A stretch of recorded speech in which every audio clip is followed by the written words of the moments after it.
all got along. They probably got me down by the end of the song. Seem like the whole city go against me. Every time I'm in the street, I hear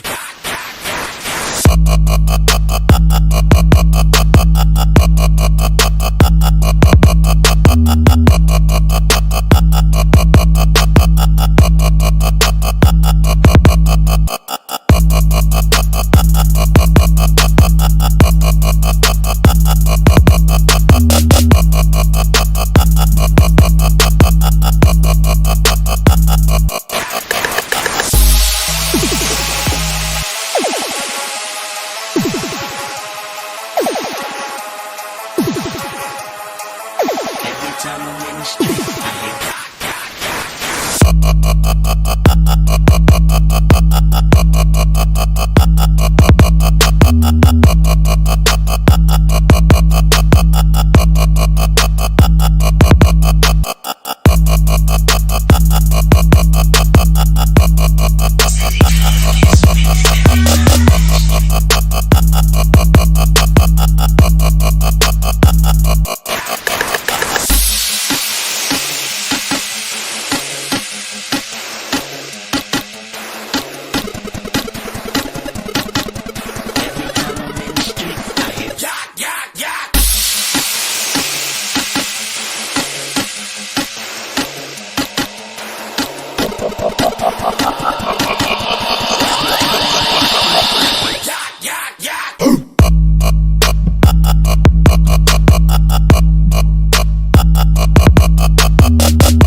Alright, sweet.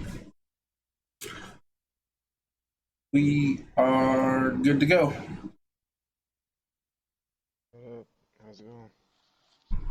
What's up, guys? I'm joined today with G-Rob. We are going over week 2.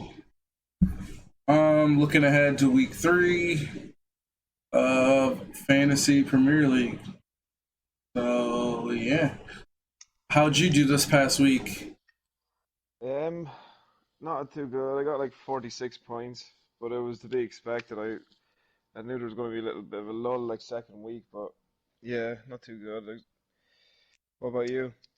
I don't even know, actually. Um, it's all fantasy. Let's see here. My team looks like what the hell? Where can I see my last week's score? Where's Uh, the points or hit the points from? 56 points. Yeah, that's good. It's good above average.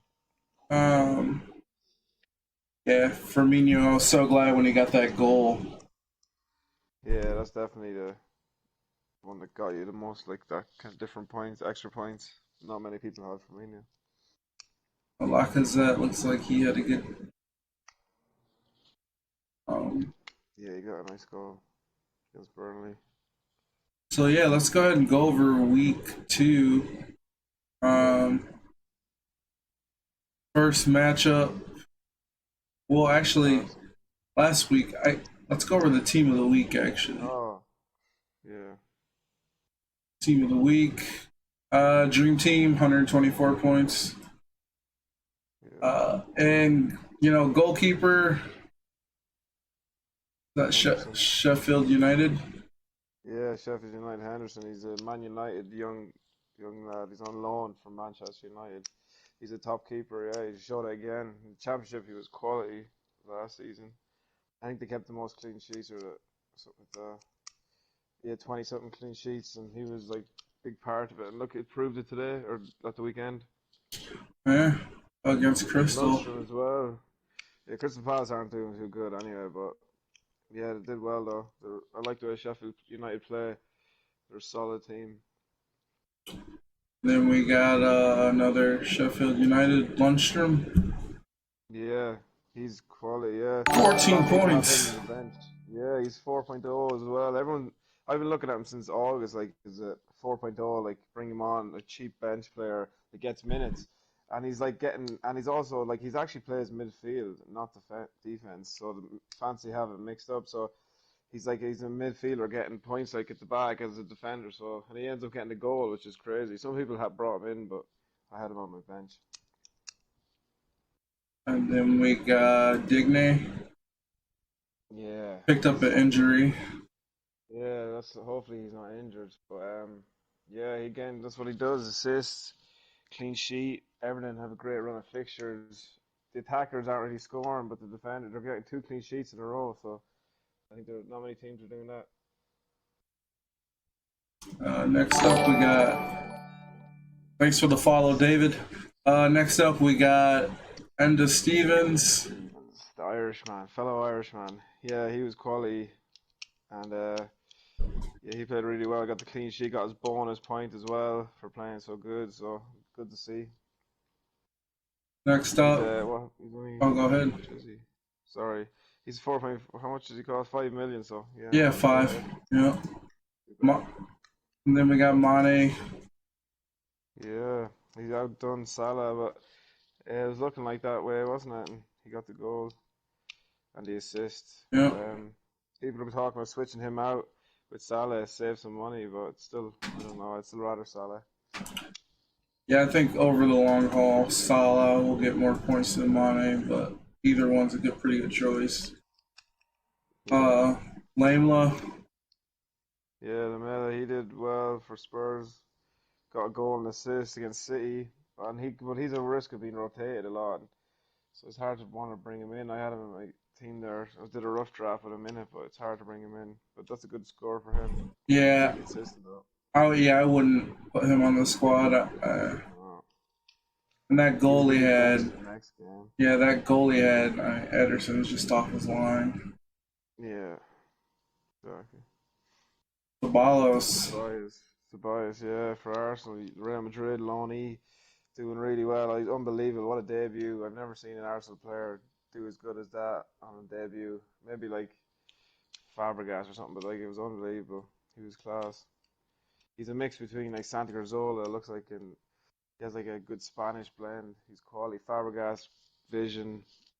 So it looks exciting now to see him play against Liverpool now. Hopefully he can do something. Was this like a loan to buy, or is this just a one? Yeah, no, just a loan, but because they wouldn't agree to a buy option at the end. But they said the president, Flores, he said that he'd sit down and talk at the end of the season, see what happens. But they'll probably want a nice bit of money for him, and he wants to go back to Madrid, I think, as well. Who doesn't? So Yeah, that's see how true. it goes. I'd love Uh, if we kept him though. He's going to be a big player for Arsenal. He's only 5.6. He's very cheap. He went up in price a little bit, but he's such a great like to have in your midfield, a little 5.6 enabler. Like plays for a top six club. Like looks alive. They're getting 2 assists. He has Aubameyang and Lacazette sitting in front of him. For 5.6, he's worth the punt. Worth to bring into your team. yeah, yeah, I think he'd be a good solid pickup. Yeah.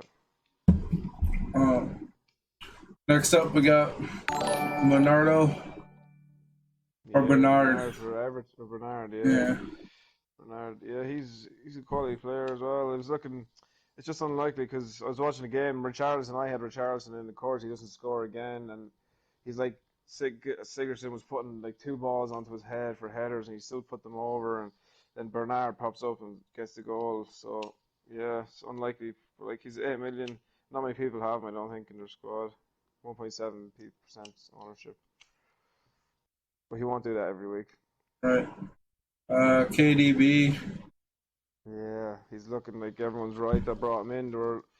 He's going to hit form. He's 12 chances created, I think, more than any other player in the league, and he just looks like he's back to going to hit his full flight again. So Yeah, he looked so dangerous. I mean, the goals that City scored against Tottenham. I mean, they're scoring that against anybody. You just couldn't. The pass. I mean, the pass he did to break the defense was just ridiculous. He's a different level. He's a world class player. I love watching him play. special player. But yeah, but it's hard to bring him in. He's 9.6. He's gone up to point 0.1. It's like a lot of people have brought him in as well. So 22% people own him now. He's looking amazing, but I just don't think it's hard to fit everybody in. You know, you can't have them all. Right. Next up, Pookie. Yeah, Pookie does it. The He goes the Pookie party. Everyone's on the Pookie train now. Yeah, Yeah. exactly. And I literally brought him in as well, just because his price keeps rising. He's going up 6.8, I think now, or 6.7. Sorry. So it won't be long till he's 6.8. And Oh yeah, he's 6.8 now. oh shit! So there you go. And that's crazy. I got him in at 6.6, I think, or 6.7, and I was like, that was only last night or yesterday, and that's why I played my wild card, because I wasn't going to go. We'll talk about that later on, but it was because of these price rises and the volatile market. I had to act fast, you know. Yeah, I mean this guy is probably gonna be like the feel good story of the season. Yeah, exactly. He's like the Jimenez from last year. Jimenez was 5.5. I don't mind. So he's more expensive, but I didn't jump on the Jimenez train at all because I thought he'd just fizzle out, but it ended up costing me big time, and I just had this. I didn't even act quick enough, but I said I'm gonna act at least quick enough to get him in before he keeps rising. Because if anything, if he does do shit, I could just trade him out, and I'm after making a little bit of profit on him or whatever, you know. mhm. um, I I'm all in on this. I mean, it's just fun to watch Norwich. You Yeah. know. And he's scored he's like, see what they did against Liverpool, and like I know like fucking Newcastle aren't great, but if Chelsea are dodgy enough as well at the minute with Zuma's not to like find his feet with the new partnership. So it's with Christensen, so it's gonna be interesting to see if Pukki could do the exact same to them as well. You know, and like I'm not saying Norwich will win on, but he can score against anybody in the league. He's shown it. And then last but not least, Chicharito. Chicharito. Yeah. Guess that's what he does, score goals. But yeah, against Brighton, he's a nice little run of fixtures coming. West Ham are all over the place, but Yeah, they I always mean, are. I wouldn't. I mean, I would. This is probably a fluke because I mean, didn't they spend all that money on that? Not the dude from Frankfurt or something like that. Or something, yeah. No, that or Haller, yeah, Haller, Yeah, the fucking the big fella from Frankfurt, yeah. But yeah, no, the cost. I think they'll come right. Like Pellegrini is a decent manager. It's just defensively they didn't reinforce in their defense. Like they didn't really bring anyone in. So like they're gonna get weaker. Like or they just haven't got any better. Just and they've added like attacking players, but I don't know. They see what happened against City. Like without a good defense, you get raped. Like I mean, they got a nice little run of games: Watford, Norwich, yeah, Villa, I think they will Bournemouth. turn around. Yeah, yeah. I They, think they'll score. They'll win the next one or two. Watford are doing terrible at the minute. Norwich are like it's winnable. They're all winnable games. Like two newly promoted teams. Like you'd expect them to pick up points in the next three fixtures. yeah, I mean, yeah, that the next until The way like the league goes. they don't. I Yeah. mean, Spurs until the 13th, but I mean, it's pretty smooth sailing. Yeah. Uh, all right, that was the dream team. Let's see here. Uh, go over the match. Well, actually, it's giving us some little news here. Top transfers out: Salah, Bernardo Silva, Frazier, Robertson, Aubameyang. Top transfers in: Pukki, Ceballos, De Bruyne, Lundstrom, Martial. Yeah. That seems about right. They're the players I brought in like three of them into my wild card pick this week. People selling Salah though. See the players out Salah, Fraser. People are crazy. Selling Aubameyang, Robertson. Like Robertson looks great. Like I think Trent though. It's always my decision to pick Trent because of like free kicks and corners and like that's way and then assists on top of that. So like and Robertson just kind of he can get you goals and assists, but he doesn't take any set pieces. And set pieces are huge, you know, like especially for a right back. I'm actually surprised. I mean, 272,000 people dropped Salah. I know it's just that they're like the casuals that really don't. They just look at the like bare statistics that are face value, and they don't look at the underlying stats or underlying things. They're just you know what I mean. They check it every Friday, and they just type in most points or whatever, hit that, and like, they're all gone to Mane, switch it to Mane, which is understandable, but it's Salah at the end of the day. Like the next game he can go and score a hat trick or something. Do you know what I mean? Like and Mane won't score anything, and it's just I think it's too early. It's like Arsenal are still vulnerable at the back, so like there's definitely goals that this is going to be a big goal game. I reckon like 3 or 4 goals. So fuck, I think just it's a little early to be getting rid of Salah. We look at the scores. Let me pull up our predictions from last week. Yeah, that's another one. I wish I should We just could go made. through our teams maybe as well. Our points again.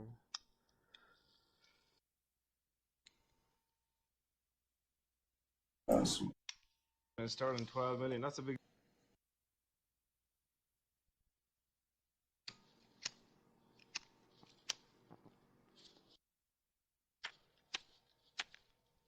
All right. This first matchup. Why don't I have it first? What was Liverpool North? Was it? Or that? We got That Arsenal was Arsenal. Burnley. Yeah. Um, Can't remember what I said. 2-1. We put. I think you might have said 2-1. Actually, I put 3-1. I did. Yeah, I think it was something like that.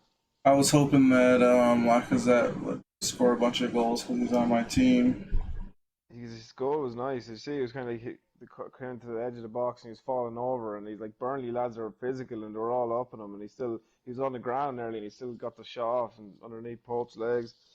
But fucking yeah, I knew he'd score. Aubameyang as well. It's just keep scoring too. So and nobody's really talking about him. I think he's definitely a big player that's going to go for that golden boot again. I think Lacazette, if he can stay injury free, and he's playing nearly every game in the Premier League for sure.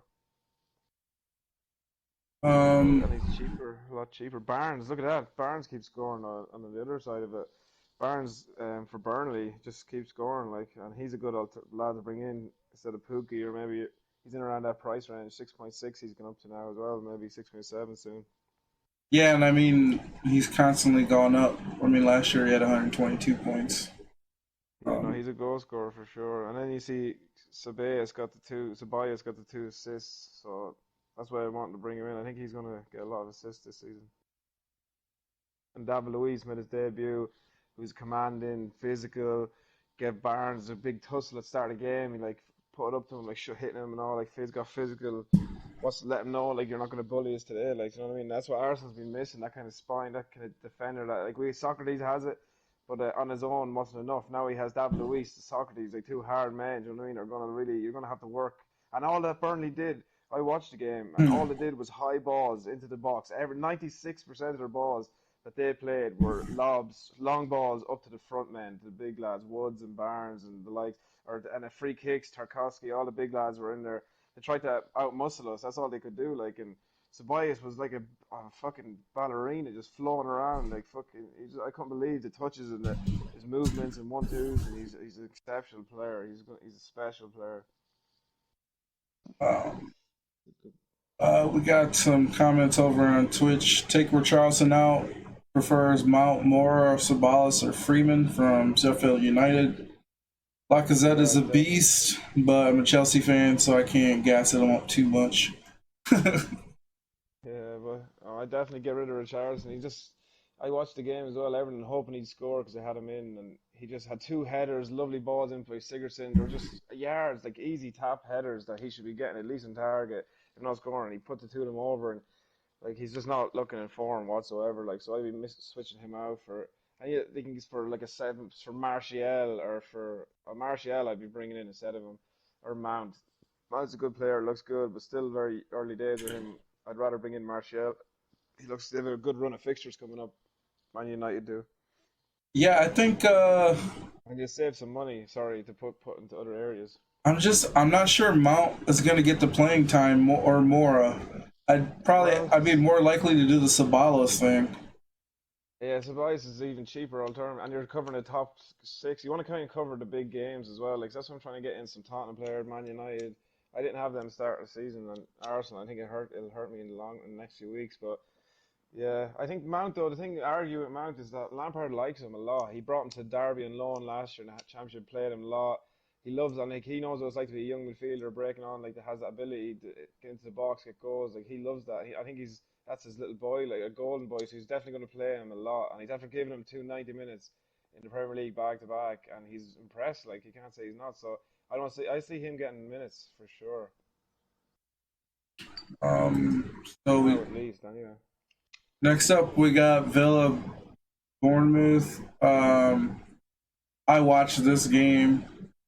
Yeah, I didn't watch it because I was watching Everton. How? Yeah, everyone was excited with the penalty, weren't they? And then it just kind of fizzled out. I heard. Right. So I said that Villa would win 2-1 because they were home. They end up losing 1-2. Yeah. What did I say? I don't have. I thought you were. Forgot about mine now. I thought you were keeping it. No. Oh. Oh shit! I thought I said. I don't know what I said. I thought Bournemouth would win. I can't remember, but I don't know what the score was. Um.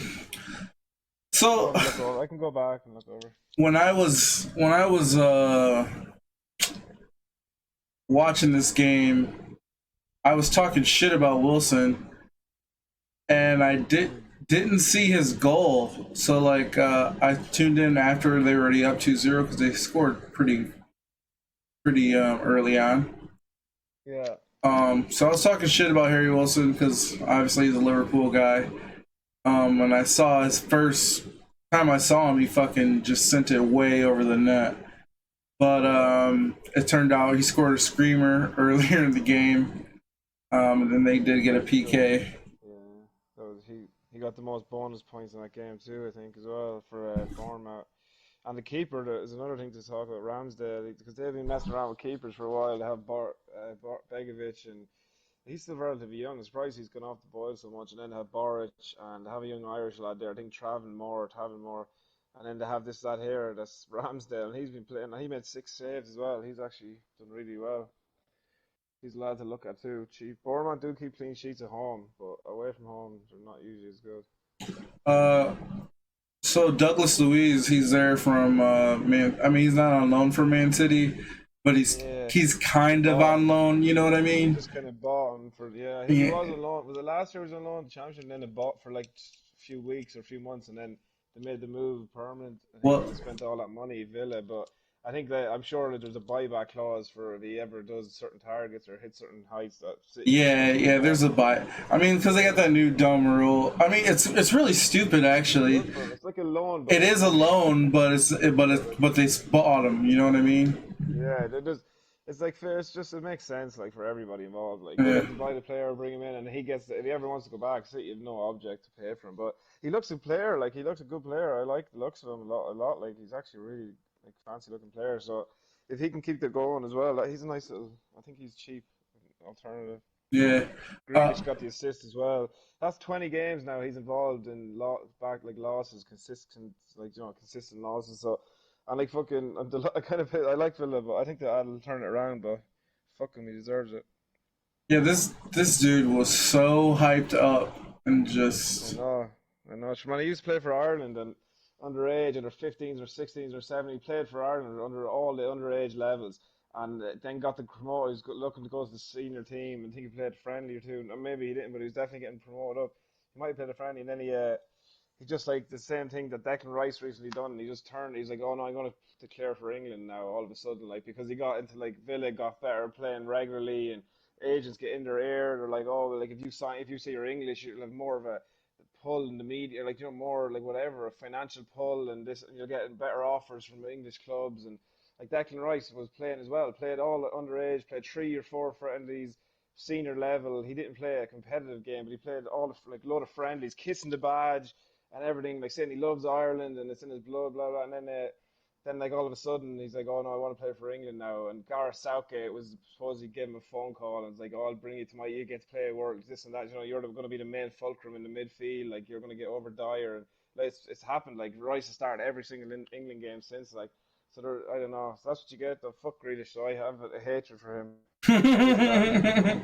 I think it's just turncoat shit. And everyone will say, well, they're English, so like obviously they're going to want to play for England, but that's fine. But don't play underage 15s, underage 16s, underage 17s, underage 21s, and then get to, do you know what I mean? And senior level, and then be like, oh, I don't want to play. Obviously, why play for us all these years? Like, I don't get that. That's where I get pissed off. Like, but anyway, that's my Irish rant.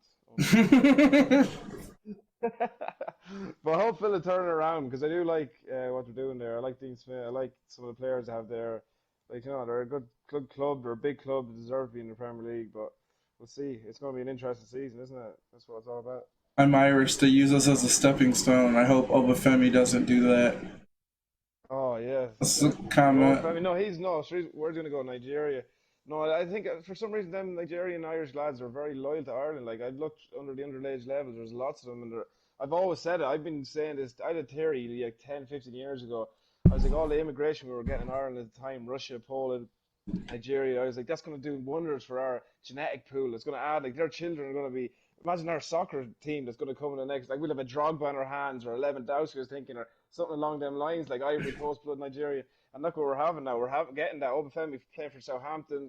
We're getting there's another two or three coming through, like, and they're all like from Nigerian descent. They're very loyal to Ireland, so I don't think they're going to do that to us, to be honest. Gonna end up like the France He's already national declared. team. I think Obafemi's already declared he's Irish. He's already come out and said it. There's been a whole article about that. You could read it up. He's actually, I think, come out and said he wants. And the only reason he didn't get capped is because he had an injury recently, and he's just back from injury. But his friend, the other Irish Southampton Nigerian forward as well. There's two Nigerian Irish Southampton forwards. He's after moving on recently. He signed for another club, and I can't remember who.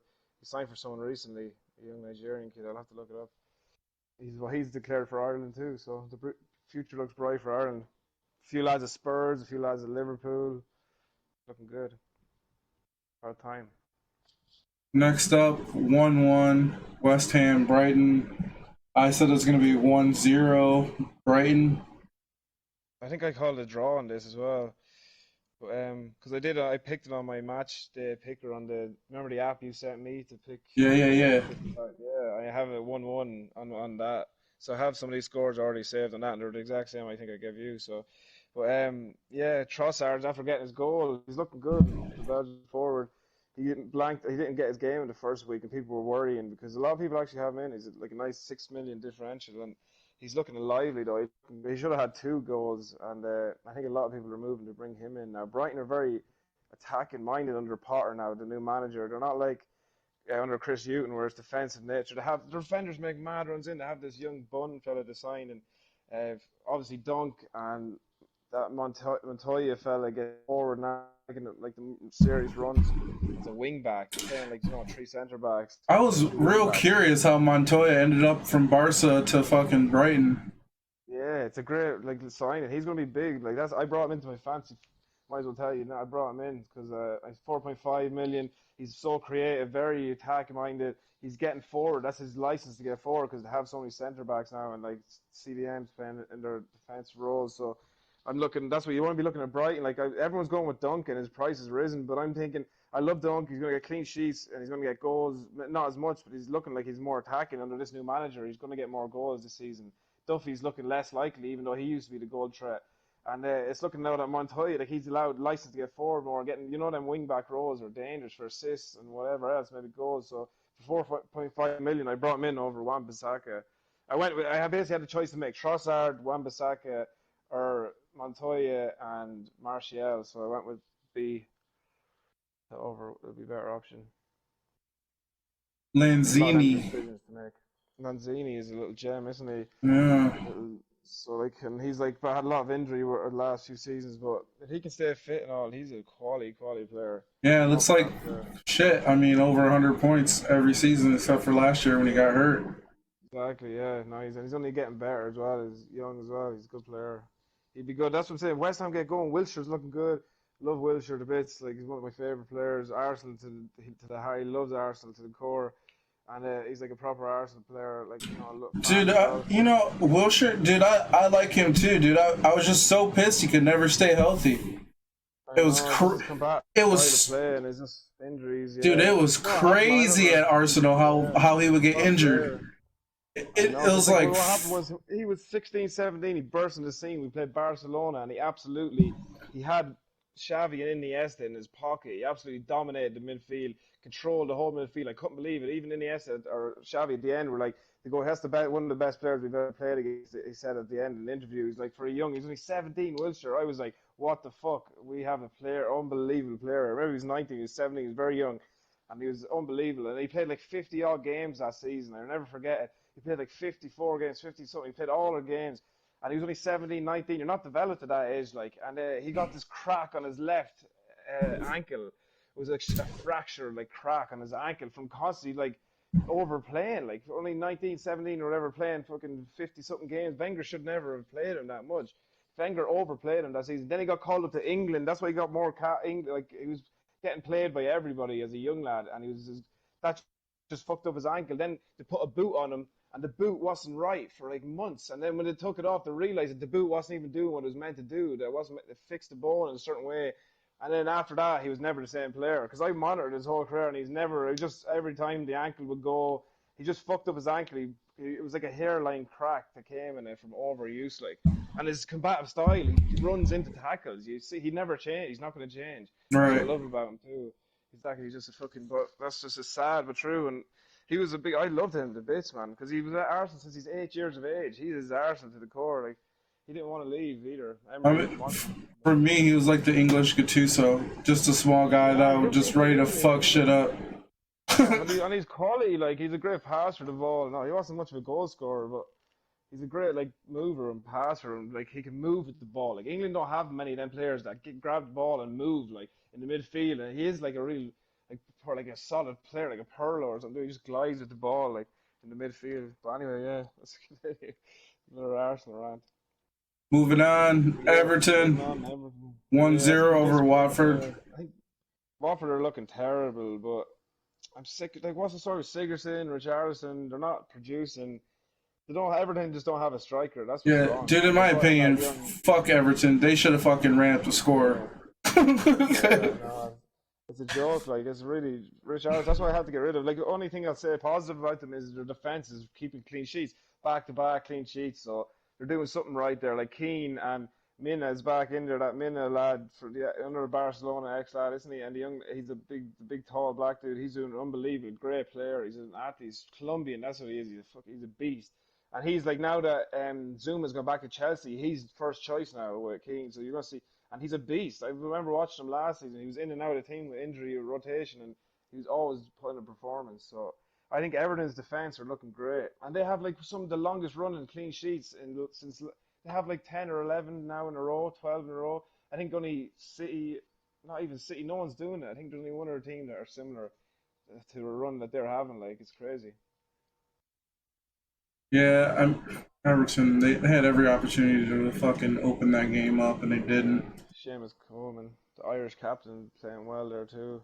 I don't know. Yeah, they're not. I think they're missing the striker. Like, they're not missing that target man or the man to bring others into the game. They brought the Mossy King fellow. They brought him in from Juventus, but he's young. He hasn't started. He's obviously not match fit or whatever to the Premier League standard of fitness. So they still don't have. They have Calvert-Lewin. Don't get me wrong. He's a great young English player. I love Calvert-Lewin. He's young now. He's getting out. Like, he's tall, strong. He's for a young lad, but he's not like that out and out goal scorer. Do you know what I mean? He's more of like a hold up player, strong man. But yeah, it's interesting. Go defense for sure. Moving on, Norwich 3-1 over Newcastle. Pookie party, everyone. I mean, even you can look at the fucking Premier League fantasy. I mean, everyone's got Pookie on their team. Yeah, he's the biggest bandwagon, the best one. Everyone questioned obviously if he could transition from Championship to this level, and it just shows the lad has ice in his veins. He's just a fox. Like, there's just nothing. Do you know what I mean? He's against anybody. Look what he did at Liverpool. He had a few chances. Like, he'll take it. I love this fact that when he gets that chance, he's taking it, and he's like just a clinical like assassin. Like, so like I think against Chelsea coming up, people will argue West Ham, Chelsea, difficult fixtures maybe for Norwich, but like we've seen, they're not afraid. They're going to go toe to toe with whoever they play this season. That's their style. You know what I mean? They're going to go out fighting the whole season. So he's going to get goals. And I didn't want to jump on him. For some reason, I don't like jumping on the bandwagons and all, but I see the way his prices was rising. I was thinking, fuck, I'll go for it anyway. And if he doesn't do well, at least the money if he keeps rising, it's beneficial to my team value, squad value. Yeah, I'll jump on this one. Another reason I'll jump on this one just because when Pookie scores, it doesn't affect the title race. So like I could actually be genuinely happy when he scores. Yeah, it doesn't affect much at all. Yeah. That's what I love about the promoted. I always love the promotion teams that they're like the underdogs. It's like Yeah. that's why Sheffield the Blaze. And I love Sheffield United. Like not only that, the Irish contingency there, 4 Irish players started for them. Like against at the weekend there against who were they playing? I can't remember now. Fucking against Crystal Palace, and they played brilliant. Enda Stevens played class. Like they all played brilliant. Callum Robinson, McGoldrick, like, and they're just digging in, and they're home. They're dangerous, and they're a big club. Like, it's a big stadium there. I think they have like 28,000 seater. Actually, it's crazy. But yeah, it's interesting to see Sheffield. Like, it's just you always go for the underdogs, isn't it? Norwich and Sheffield. Like, we'll see what happens, but they're going to go down and fight. I think they're all coming to play their games, so it's interesting. Like, no one's like they're not parking the bus anymore. Like, worried they're going to get ripped apart eventually. They're just going out fighting, like toe to toe boxing shit. I love it. Yeah. Todd Cantwell got the 2 assists. Yeah. 4.5 million. Everyone's like he's after going up to 4.6 actually. Sorry, because he's been brought in now a lot. Like, and so yeah, people are looking at Norwich because they're going to get goals, man. And 2 assists, that's good. Like, but Newcastle again. They're poor. Like, you know what I mean? They're going through a. Yeah, I mean, I chose Newcastle to get relegated, so I mean. They might. Yeah, I don't. Man, I think Bruce. If they lose the next game, fans are going to absolutely lose their mind. Like, they already don't like him, but they're just like, okay. They hate him, like, he is a Geordie. He's born there and everything. Like, but they hate him. Like, yeah. He's a bottom of the barrel kind of. He's a top end championship manager. Like I don't know. It's like, yeah, it's just I don't know. They should have brought like Sam Allardyce or something like that in. Big Sam. Next up, Southampton, Liverpool. I already had that job. I picked Liverpool to win 4-0, and they fucked me by actually making it a game. I think this is where... We're all over them the first half, weren't they? Yeah, I mean, I think this is just where that game against Chelsea during the week just showed itself. Yeah. Definitely, that's definitely a big contributor for sure. But the likes, they're not, and plus, obviously, they're not solid at the back anymore. And then Adrian's a duck. Like, he's after coming in. You see his pass straight to Ings. Like, Ings should have scored after that too, or before that. I can't remember. He scored. It should have been a draw that game because.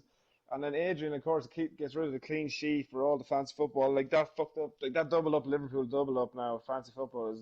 I had to get rid of it because I think players are starting to realize like it's good when it's going good, but now with that Alisson injury just changed it for me. And well, Adrian's. I thought Adrian was straight to Inns. Did you see? He just passed it straight to Inns, like, and he just ran up and kicked it in front of him, like 4 yards in front of him. I couldn't believe it. Yeah, I didn't think Adrian was supposed to even play after that fucking fan slid tackle him. The young Irish fella, yeah, the young Irish has too like inexperienced, and he just had surgery on his wrist in July, and he's only back like a few weeks as well. So I think they're just Adrian's better than that going with that. You know, like an ankle. What's an ankle to a goalkeeper really? Like he doesn't. Once he can jump and walk at that, he's fine. Next up, fuck. He's gonna make a mistake. Fuck it. Yeah, who's next? Man City Spurs. Oh my god, dude. I said 3-2 in this, didn't I? To City. 2-1 or something. Yeah, I said 3-1. I knew it was gonna be tight as hell. I think I called a draw on this. Reason I didn't take out my scores. Fuck, I think I might. Let me check. Dude, fucking VAR, man. God. It's the Spurs against City, isn't it? Jesus. They're loving VAR now. They're all like VAR, because it's like they're getting results against G the whole time now. Because dude, I mean, this VAR. I honestly, this was like the Champions League game for me, man. I'm sitting there fucking celebrating, fucking 90th minute winner, and then fucking 18 minutes later they fucking disallow the goal. I'm just like, what the fuck? Yeah, it's crazy. God. Oh yeah, look at this. I have my scores. This is what I picked. I picked 2-2. I picked Liverpool. Oh, my pick. Where's my pick? Is the pick comes up? Let me see. Oh, I picked it wrong actually. I picked 2-1 City. Yeah, that was it. I thought you'd win that because you should have won it 2-1, really, isn't it? Except for the fucking 3-2, was it? Yeah, it should have won 3-2. But and like it hit off his fucking shoulder. Like I don't. Yeah, that's handball now. Like fuck that. Like, fuck that's it. different for me now. That's like there's not much margins in that, you know. Like, what the fuck's he meant to do? But Just take away his arm, you know, disappear his shoulder? So, like, you know, it's not possible. one thing I will say though is Spurs still have the small team mentality. Yeah, no, They were it's not celebrating a good. little too fucking hard for 1 point. I Um, know. Sure, that's a massive. Well, for some, again, for them, away in the Etihad, that's a massive point, really, isn't it? yeah, I think but anyone will take that. If you said to any team in the league, I'll give you a point at the Etihad, they'll all take your hand off. they'll probably be their biggest win of the season. I'm still salty about that, man. But I know, Fuck yeah, so that. you can't, yeah. But once you didn't lose, and suppose, and it's still like Liverpool are still looking shaky now. It's gonna be. I just don't think we're like people are saying like that Man City and Liverpool aren't going to be as indestructible as they were last season. Like I think people are starting to like play football against them now as well. It's like everyone's come to terms with what they are, and it's like you just have to go. Do you know what I mean? I think people are starting to just come to terms with Yeah, I will say play. though, Spurs. I mean, I didn't even think they would come close, but um, they sat back and we scored. I mean, we had a lot of shots. I mean, it's like they had 2 shots, 2 goals, and we had like 20 and then 2 goals. But Yeah, it was crazy. I think if you really It was want to like 18. beat City, you just attack them. You don't sit Yeah, back. you have to put them under the pressure. Yeah, because if you sit back, like I said, it's like newly pro. Any good team in possession, like especially City, they're just going to rip you asunder. Eventually, they're going to get in and they're going to just destroy you. Like, and then, but if you go at them, like you might as well go for it. You know what I mean? Like, and then if you put them on the back foot, or make them think about defending for a minute, then you can change. It's the only way. It's the only chance you have. You know what I mean? It really Yeah, is the only chance you have. Like, and you're going to concede. That's the point. But can you score as much or more? Like, to be fair, Spurs took their chances when they came. Like, 3 shots, 2 goals. Fuck me. You had 18 shots or 19 shots, 2 goals. Like, it's yeah. what was it, 13 on target or something? Madness. But yeah, it's a good game though. But yeah, It always it's good happens to. to I mean, Gabriel Jesus too. I mean, he was fucking livid. That was funny. it's good to point it for all the rest of us. Like, it's nice to see City and Spurs, dropping points. Next Yeah. up, Sheffield over Palace. I watched this game too. Like I said, the Irish boys, great. And Palace looked dreadful. Saha looked like a demon, man. He was so angry, and like he wanted to kill all the Irish. The boys were going in, and the Sheffield lads, or they went hard on him. He just stared at them like he was going to rip their heads off. It was crazy. I was, I've never seen someone so angry. Like he does not want to be there at all. I think he's just so pissed off. Like. But yeah, Palace are dreadful, and Sheffield United are well set up, well drilled, so hard to break down, man. Their centre backs joined the attack. The boys, was it Luke? What's his name? One of their centre backs, the O'Connell lad, or Basham. Chris They were going Basham, forward. he got Yeah, 6 points. madness, man. There was some of them were making runs and out the left, and one of them lads were just running out the left. Stevens obviously is forward, but the centre backs joined the attack, and that was how the goal came about. When the centre backs was out the left and kind of worked it into the box, like, and then I think a goal came from that. Like that's how it started. So it just shows you, like, that's a very unique style of play. You can't give me another team where like the centre back actually becomes like they go straight into the attack. Like, do you know what I mean? That's not very often. I've never seen anything like that, and it's working in the Premier League of all places.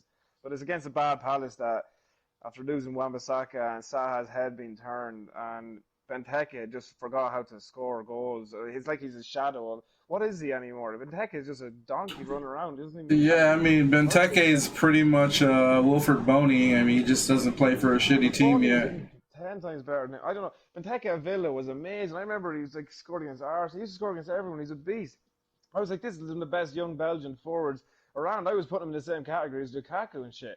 And fucking, then he goes and look what happens. Like he just turns into this. I don't know what it is. I think he just has no passion or hunger anymore. I don't really know anymore. I don't Yeah, know. I don't Palace know. and then Connor Wickham there. Connor Wickham, English young lad. I mean, not young anymore, but when he was coming through years ago, everyone was talking about him being a typical English centre forward, like like strong in the ball, good, strong in the air, good like shot, decent feet, like hold up play, like and he's starting to get a couple of minutes at the end of every game, but he's only back from that. He's always bad injuries, ruined his career, but it's like he's not trusted now, even when he is fit. So he's obviously just not good enough. I think Roy Hodgson's doing a great job with not a great squad there at the last couple of seasons anyway. He They're used to relying score heavily on bicycle Zaha. kicks. Yeah. Moving on. Chelsea versus Leicester. Yeah. My buddy's a Chelsea fan, and he likes the way that Chelsea plays under Lampard. Yeah, I'm liking it too.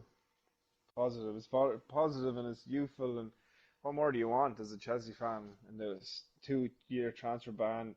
You have lads like Zuma there, that's a ready-made centre back. He has experience in the Premier League. Like he's a good quality centre back. I know he's looking shaky right now, but he's only going to get better as he grows in that back four. Look at Emerson that came through. Like keeping Marco Alonso out of the team, like like that Emerson looks amazing. Like I'd really consider bringing him in, but Chelsea's defense is looking just too bad. But yeah, they got the guts of a great little team there. Tammy Abraham's a quality striker. He's young as well. Scores bags. Yeah, I think that PK missed in the midweek Yeah. is actually going to be good for that kid because I'm pretty sure he was a little full of himself, and I think that might have gave him the piece of humble pie he needed, where Maybe, yeah. he can tear up the. Unlucky. Yeah, he's unlucky. I know, yeah, for sure. But I think he's kind of like a real positive kind of lad. I looked at an interview of him today, and I would have agreed with you until I looked at this interview, and he's after being racially abused, which is unbelievably disgraceful. Like at this day and age, all the players, three black Pogba, him, and that Tiete fella from is it QPR Redden, three of them have been racially abused on social media platforms. Like, Oh yeah, I saw Pogba after he missed that PK. Yeah. like what the fuck, like, you know what I mean? It's crazy at this day and age. Like, they need to source. You need to, like, Instagram, Facebook. People need to. They need to do something like drastic about that. Do you know what I mean? That shouldn't be in any way, which way allowed at all. Like, you're gonna have to come up with new ways of signing into these things. Like, show your passport, your ID, or something. Do you know what I mean? To prove it's you, or Right. you're gonna have to. Like, it's crazy. People can make these troll accounts and just abuse people out of it, especially racially abusing. Like, it's crazy over missing a penalty. You know what I mean? Like, Right. Uh, I will say though, Kepa, my buddy fucking hates Kepa, and he's a Chelsea fan. He fucking hates I this don't like him goalkeeper. at all. I hate his smug face and everything. Every time he wouldn't come off for Zari as well in that cup, like, and he wanted to bring on Caballero, the keeper, because he was from City and was going to Dude, penalties. I And he would. knew all the City fucking penalty takers, and Caballero's great at stopping Yeah, penalties. dude, I would. And I would plus, have he put has in all the Willie information. for Oh my God, that's what he was saying. He one. was like, "Get the fuck off!" So I can put on Caballero that knows all these Agueros and Sterling's inside out. That's taken practice penalties with them for a few years. Like, I thought that was the biggest insult. Like, I think Chelsea could have, or fuck yeah, they could have went down. No, you never know. He could have stopped the penalties. So I hate him ever since that. I was like, "Fuck you!" And then they made up some bullshit that was a miscommunication. Fuck off, like. I I think even in that game, I don't know. Willie didn't look like he had his fucking goalkeeper shit on, but um, dude, Willie's a great goalkeeper for fucking PKs. Yeah, he's a quality shot stopper or a penalty stopper, and not only that, he had all the knowledge, the homework's done. Like, he spent months and months practicing stopping these lads, analyzing where they take penalties. Is that Even not valuable in a cup final? Like, no, in a fucking final, like, even against like, fucking Liverpool, when we won, I believe it yeah, was the fucking I think it was just the Carabao Cup or some I shit. remember. Yeah, He was the great. keeper that fucking made all the Yeah, saves. Yeah. yeah. I remember, like, that's why he's not like good enough probably to be first choice, but it's a smart move, like, like, to bring him on. Like, I remember Tim Krul. It's like, remember in the World Cup when Van Gaal was like Netherlands manager, and he had your man, the young lad in goal for Barcelona. It's a Casper, how the fucking Dutch that is, and he knew he wasn't good at like penalties when it came to penalties, so he just switched him out with Tim Krul, and Tim Krul actually ended up doing real with the penalties, saving them, and like getting into the guys' heads and psyching them out and shit, like, and saying shit to them before they took it and all. The pure dirty tactics. Like, sometimes you gotta switch it out. There's always good. Some keepers are just better at stopping shots, or penalties than open play. So Mason Mount, picking him up. What was your No, six point I one? Yeah, he's after rising already, and I like the run of fixtures. Look good. He's a good player. I watched the two games he's played in now, and he is good, man. And Frank Lampard has full faith in him. Trust me, I'm telling you now. I'm not a Chelsea fan or whatever, but I know enough about football. Frank Lampard, I can't see Frank Lampard dropping him for no, like, he's not. He's even been criticised for playing him, and he's stuck up for the lad. Like, so I can't. It's the same way when he was younger, and Harry Redknapp was playing him, his uncle in West Ham, and the lads were saying, "Why are you playing him for?" And like, there's other lads that can play in the team, and he went on to become Frank Lampard, like, to be, you know what I mean, the all-time goal scorer of Chelsea or whatever, and good player for West Ham. So, like, I think he's young, whatever, but he's just dynamic. He's good. He's creating chances. He's a quality player, and he's going to get a lot of games until he needs to be substituted or like changed or rotated because of whatever, you know. But right now, I think it'd be worth bringing in. But for me, I'd rather Martial or something like that if you can afford him. Got a Chelsea fan on Twitch. He's saying Emerson is the guy to get off Chelsea. Yeah, I love Emerson. It's just the fact that there's going to be no clean sheet guarantee whatsoever. Like you're already guaranteed no clean sheets, but his attack potential is through the roof. Don't get me wrong, I understand that side of it. So it is worth the gamble for that alone. But I want clean sheets for my defenders. I want a possibility of a clean sheet, like a Liverpool, a City, a Everton. Like they're all possibilities of good clean sheet possibilities. Like where with Chelsea, they're so because of the growing pains they're going through. Like I can't guarantee that, but. First, yeah, he hit the woodwork against Man United twice. He looks dangerous. Trust me, I've done the eye test, and he is my favourite Chelsea player at the minute too. So I understand why he's definitely worth the punt. Yeah, it looked like, and I thought he picked up a little injury at the end of that game too. He was holding his groin quite a bit, but I think it's good. Because Chelsea can only get stronger too. I assume they're only going to get better, more defensively sound. Right. As the weeks go on. Leicester. I mean, I don't have too much to say about Leicester. No, I'm just usually disappointed about fucking Perez. Another blank fucking week from him. 6.5 option. Like, budget. I think everyone fucking has him in their team. Most people do. So I got rid of him as well. Like, what a waste. That's why I brought Sabes in fucking stead for Arsenal. Like, I'd rather him than fucking Perez for more money doing nothing. So, but I understand. Like, and then Madison looked good though. He was holding onto the ball a lot. He wouldn't play Vardy in at certain times. I was watching the game. It looked like he was holding the ball. Vardy was making class runs and just in behind in the centre back, and he was out the left. And he just was holding on to it a little extra, and he missed a good chance to score. And as well, he should have scored. But Madison looks creative though. He's getting on the ball. He's doing lots. He's doing everything's coming through him. And for some reason, Leicester have not been firing yet at all. So I think everybody's a bit surprised with that because in pre-season they look good. And Perez as well has been pushed out the left. He's not playing up front with Vardy like we all thought he would. Like the two of them up front. For some reason, Brendan Rodgers went away from that two up front idea and kind of sticks him out left more of a five midfield or one up front Vardy. But I think he needs to go like a 4-4-2 or a 4-2-3, whatever. He just needs to get Perez more. Because Perez actually nearly came out with an assist at the end as well, or a goal, something like he passed it to someone that just nearly had a chance. Madison, I think, as well. So if Madison put that chance away, Perez would have got an assist. So it's a little different conversation. And he plays Sheffield United next. Leicester are they have a nice run of fixtures. I think it's Sheffield United and Villa that are playing the next two games. So you could actually see these players get points like Vardy and Madison and Perez that have been not doing much lately so far. But I guarantee this is the week to score once everyone gets rid of them, Right. Then last but not least, Wolves versus United. I was hoping that Wolves would fucking get the dub, but I knew it was going to be very tight. What did I say it was going to be? 2-1. I thought United might nick it, but yeah, I knew Wolves were amazing, aren't they? Like there was solid, and that was a tight, grueling game. Neves, all that really. Man United should have won it. The penalty, should have won it 2-1 because Pogba missed the penalty. He shouldn't have taken in the first place. Should have been Rashford. I don't understand that. Like it's City. And Rashford just scored a great penalty the week before. You'd think he'd let him continue trying. You know what I mean? He's in right. the form. Like I know Pogba. Like they understand the rule is like, oh, whoever wins it, they decide. Whoever's on the moment is like, yeah, I'm up for it. Which I understand that side of it because it's like, yeah, in that moment, some player he wants responsibility and to go onto Pogba or to someone's shoulders, like Solskjaer does. That's what creates like good players. Like I understand his logic with that, but. I know. I would have said, well, Rashford's in the form, like take it. You're the one. I know Rashford takes great penalties. I don't think he's missed one. He takes like 5 or 6 now. He hasn't missed.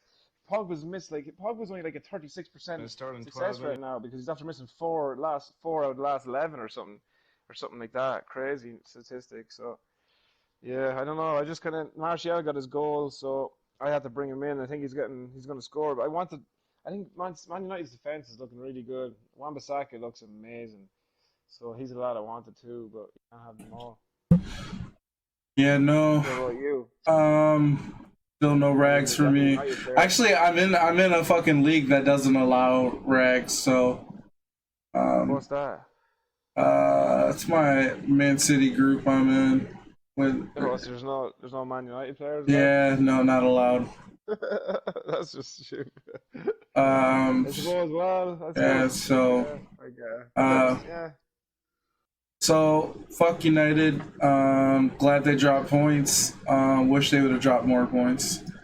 Yeah, Neves, dude, I thought Neves was coming to City at some point, but he's a top player. it Yeah, died down. But this dude's a he's a fucking top player. stud. No, the Portuguese boys are in there. So like the manager brought them in. That Portuguese connection, like they're all loyal to they're all great players like Jota and it's just yeah. Neves is just beaut, isn't he? He's just a fucking. I mean, he scores the goals that only he scores now.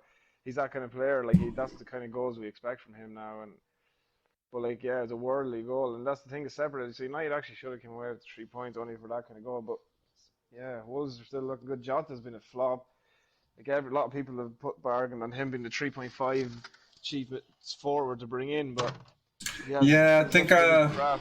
I think him and Richarlison might be leaving my team this week. Yeah, of course, man. They're dead weight at this stage. And like, don't get me wrong. Like, Everton's fixtures look great, but how long can you keep saying that? Like, Sigurdsson's not even. But to be honest, like, yeah, it's just Richarlison. They're not firing up front yet, and I'd just be going with Everton defenders because that's where the points are. Like, I got 11 points off Dini. Like, that's a good return. Like, and none of the forwards are doing that. So I'd definitely be looking to get rid of the dead weight. But yeah, what's your plans for your transfers this week? Have you kept your 2 transfers? Are you going to do 3 transfers, take a 4 point hit? What's your idea? Well, let's go over to my team. We're on it right Yeah. now. Which Well, points? Yeah. first thing I see is Leno versus Liverpool, and I got fucking terrified. Yeah, I think we're gonna do all right. Like it's not looking yet. The last few years have been not good, but we like I don't know. I think we're gonna show them. We're gonna have a lot more fight about us now because even the Aubameyang came out and said, and someone was doing live podcasting or something, a live vlog, and he actually joined the live chat to an Arsenal fan, like an Arsenal YouTuber or like Instagrammer, and started talking and shit. I couldn't believe it, and he said that like. He's like, oh, we're looking for revenge basically against Liverpool. Like, and I think with Pep, it might be looking sharper, and Arsenal are looking a bit bite about them. David Luiz, I'm hoping like the spine is there now. I'm thinking we're not going to bow down as easy. We're going to definitely put up a better fight. Like, we're probably going to get beat. Like, I'm not saying we're going to win the game, but it's not going to be a 5-0 or a 4-0 or I think it's going to be like a tighter game, like a 3-2 or a 4-2 or I just expect us to play a ball and put up a fight. And we've a lot. I think Liverpool are not looking that good. Look, Norwich scored against them. Like did it in Southampton should have scored. They should have probably got drew the game. If not, like fucking took better chances. They took more their chances. If Ings had scored, his chance like usually he would put away. And like I think Arsenal's attack with Aubameyang, Pepe, like Ceballos, we've seen what he can do. Like it's gonna. I think Liverpool are gonna have their defense is gonna be cut out for the Arsenal attack. We're definitely gonna score. I know for a fact we are. Um, well, I'm gonna keep Jimenez another week. Put him out there against Burnley. I don't know that. Burnley at home, man. Fuck, it's like a fucking wall. But They're great at what they do, aren't they? but I'm gonna go ahead and do it. I'm gonna captain. How much is Jimenez? 7.5, is he? Yeah, 7.5. Oh, what, he got an assist, did he? No, he's just 2 points. Fucking. Yeah, I'd be looking to, maybe look at something, maybe cheaper, save some money moving around, or I'd definitely be giving, I suppose, or even moving to Jota. I don't know, I'd be looking at the underlying stats between him and Jota. Could you possibly move to Jota if you're going to keep a Wolves forward, save $1 million that you can put somewhere else, and still, Jota looks more likely to score from what I'm reading and stuff, for the last few weeks. Maybe look at something like that. I'm gonna go ahead and captain Sterling this week. Against Cher. I think they're gonna fucking. But what do you think about? See, that's another thing I was gonna ask you. So see, there's a dilemma now. Like people, Salah, you could go for against Arsenal. No one I think wants to go for that because they're thinking he's not gonna. But he could easily score a couple of goals against Arsenal, but Sterling looks like the best. But with my wild card, I'm after bringing in Kane, so I'm in a dilemma now. Do I go with Sterling or Kane? Newcastle are leaking goals, and Spurs. Oh yeah. You're right about that. I brought that in for that purpose. I'm going to give Kane the armband. No one really has him. So if he hits 2 or 3 goals and I have him captain, I'm going to shoot up the ranks like for sure because he's a bit of a differential at this stage. So I don't know what to do in that sense. Like, but I don't know. Then Sterling, look, he's in flying form. Bournemouth can see goals, City score goals. It's like fucking. Do I just go with that? It's a more safer bet, but like, you know what I mean? It's hard. So it's hard. That's a hard dilemma for me now. Kane or Sterling is it's so even. You know what I mean? In my Yeah. mindset for risk reward, like. I think 100% Richarlison's gone, and then yeah, I'll probably pick up another midfielder. Not sure who. Yeah, try and figure up some money. Like, so what's your team looking like? I should look at it. Where the hell? So I'm gonna go with Lacazette, Firmino, and Jimenez up front. Yeah, that's good. Three. Then I got De Bruyne, Sterling, and Bernardo Silva. That's why you want 3C players? Yeah, I might. You're crazy. You're 3C invaded. Get rid of Bernardo Silva. Free up that to bring in Ceballos or like your man 7.6 million. You know, or no, he's actually more. Yeah, you'll save up 0.4 million, like 0.4 million there. So you should be bringing in something like that, cover more bases. Like, you know what I mean? And like, because I think Man United are playing Crystal Palace next, and you see how dirt they're doing. Like, and like 2 or 3, they have like really good run of fixtures like for the next 4 games. Like. So I'd be looking at bringing out Bernard Silva, and he has a chance of being rotated. You know, like De Bruyne and Sterling are definitely going to play. Yeah, I think I'm gonna look at getting Ederson, just because I'm always gonna roll with 3 City players, but Ederson's for sure starting. Wise. Yeah, or get like a Sichenko, like a 5.5 cheaper. He's an assist potential. He nearly scored. I was watching the game. He nearly should have scored. He's a chance rotation, but he's still like there's no one really yet to come in. I know Cancelo plays left back, but he's more normally a right back. He can't play left back, so that's my only worry. But at the moment, it's for 5.5 to get into that City defense. I'm happy to take it. You know what I mean? Right. It's a cheap doorway. Like, so I'd be looking, Ederson of course, but Ederson doesn't make enough saves because he doesn't have to because it's Man City. He doesn't get to make any saves except like a few here and there. But like if the likes, that's why I like going for your 4.5 goalkeepers like Popes or Ryans or Heatons because they're guaranteed to be making lots of saves, and them saves add up, and then they're bonus points. So like that's why at the weekend Pope got me 3 points. That's good return for a 4.5 keeper. I'll take 3 all day like for.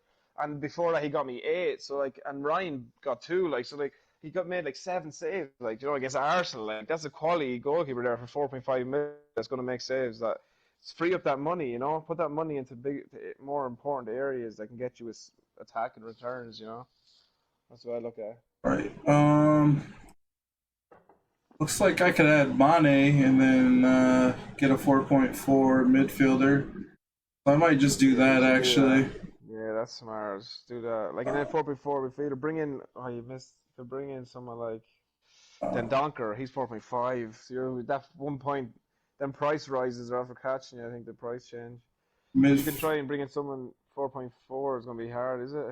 Yeah, I don't even know if there is a 4.4. No, I think there's only 4.5. Yeah, fuck.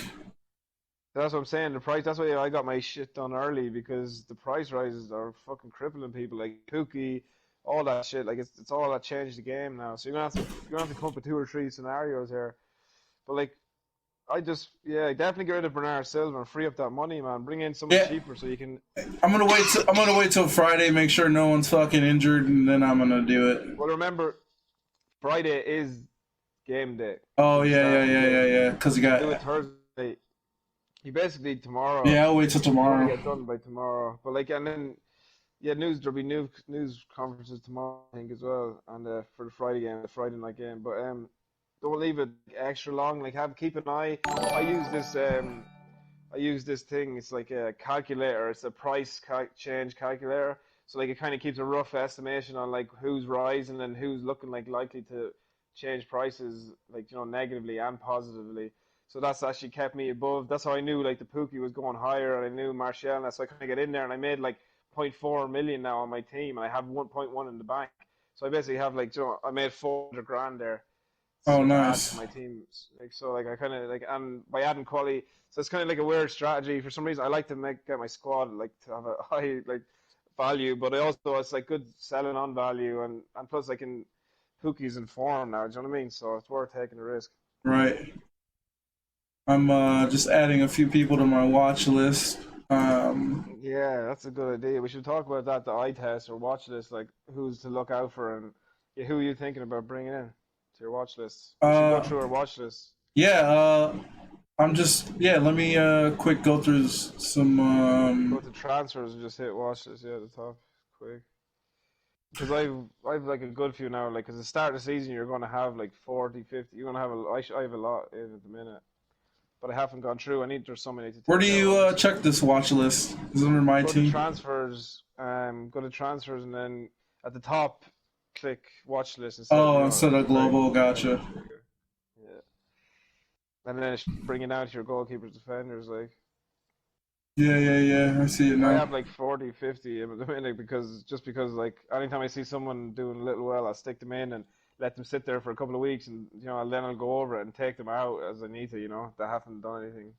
Jerry Mina, 7 clean sheets. Yeah, I have He's Mina saying too. Sabalos is fucking solid for 5.6. Yeah. Yeah, this Sabalos, I mean, everyone's on his dick right now. I might have to Yeah, join. and he's gonna go higher, like he's gonna get higher. I was thinking like everyone's gonna be like, oh, it's Liverpool next, but I expect Arsenal to get going to attack. Like, what are we? We're not there to just to sit back. We're not going to. That's not Arsenal's way. We're gonna play ball.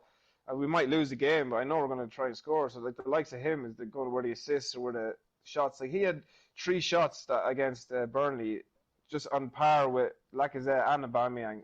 They all had 3 each. So he got 2 assists and he had just as many attempts on goal as the two strikers. Like, and that's I know it's only Burnley, whatever. If Burnley play that physical football, we don't even want to let you play. Like, where there's going to be more space for him. I think like, it's Liverpool for him to do what he does. But he runs like a lanky weird. He's this weird style of running. But when the ball sticks to him, my goodness, the ball just sticks. Like I've never seen anything like it. The way he moves the ball, it's beautiful. So I think he's worth this 5.6 million for sure. And you're covering an Arsenal attack that is going to get goals. That you're looking at golden boot player like attack forward. He's going to be feeding. Let me, my team go to, I think, was it FIFA Bants? Was that the one I had you join? Yeah, there you go. Room Raiders Yeah, 5. yeah. But your team looks totally different because you use a wild card, so this doesn't really help me. Well, yeah. I can talk about who I brought in, I suppose, instead.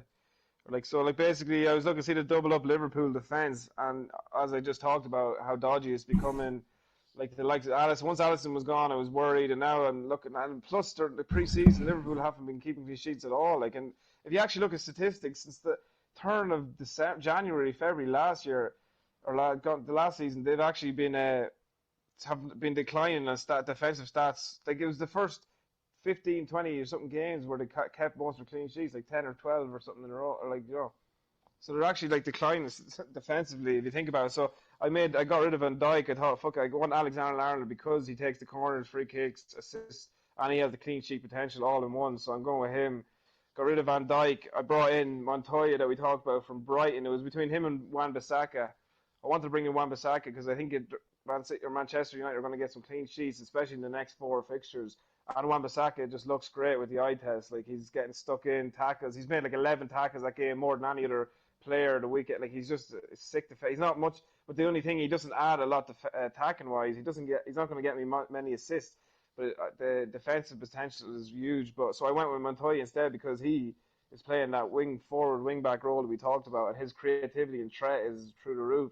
He's up there with anybody. Yeah, for that price range of 4.5, I'm getting a Brighton defensive player that they're known to keep a few clean sheets, but also they're attacking teams. You know what I mean? So I'm getting to cover that side too, and then I get to bring Martial in instead of Richarlison, frees up money, and I get a player that's on form at the minute and has a good run of fixtures ahead with Manchester United. Richarlison's doing nothing. Got rid of him. He had 2 chances to score headers at the weekend. I seen it. Like Sigurdsson put them on a play for him on the head, put them all like just sent them over and shit. It was disgusting, like for a player of his quality. So he's just not in form. He has to go. So Martial is the perfect replacement. So that's 2. And then Perez is doing nothing. And I was worried about prices as well. You have to understand, like Perez was getting sold rapidly. I was thinking he's going to lose money. Wilson was getting sold rapidly. So was King. So they were going to lose. They were losing money. They're looking like they're going to lose money. So I had to move and get rid of them. So Perez came out, and I brought who did I bring in? I brought Ceballos in that we talked about from Arsenal because of the reasons we talked about. And I know he's a tough run of fixtures with Liverpool and Tottenham, but we score goals. Tottenham is a game a player like him would step up in, I believe. That because we score against Tottenham, we've always put up to Tottenham. It's going to be a thrilling game, like, and so he could easily get an assist or goal. And then against Liverpool, they're looking shaky enough too, so I don't know. But then I brought Kane and Pookie in instead of that freed up enough money to bring Kane in instead of Wilson and Pookie in instead of King. So I think I did all right. So I think it's just I'm going to play Lundstrom instead of Montoya. So I'm going with a 4-4-2 still. Lundstrom, Zinchenko, Digne, Alexander Arnold at the back, Pope in goals, Salah, Ceballos, Martial, Sterling in the four middle, and two up front of Kane and Pookie. So Kane looks like he's going to score a few against Newcastle. So I didn't want to play my wild card. I thought it was a little early, but I just didn't want to get priced out of all these moves, like the way you're after getting your 0.1 million, like you're going to look for 0.1 now. Yeah, that's true. Like all these things. I didn't think about that getting priced out, but right now is the time to game. Yeah. Yeah, exactly.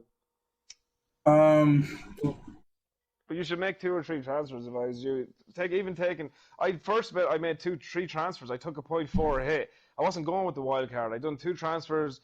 I brought in 2 players. I brought in Wan-Bissaka, and I thought I'll go with him and a Brighton player I think it was. But then I just said fuck it, I might as well go with it because Pookie's just going to keep rising like we said, and he's scoring goals. Right. So we went over teams, went over last week. Now you want to predict next week? Yeah, let's do that. I have the app here I'd like to use as well.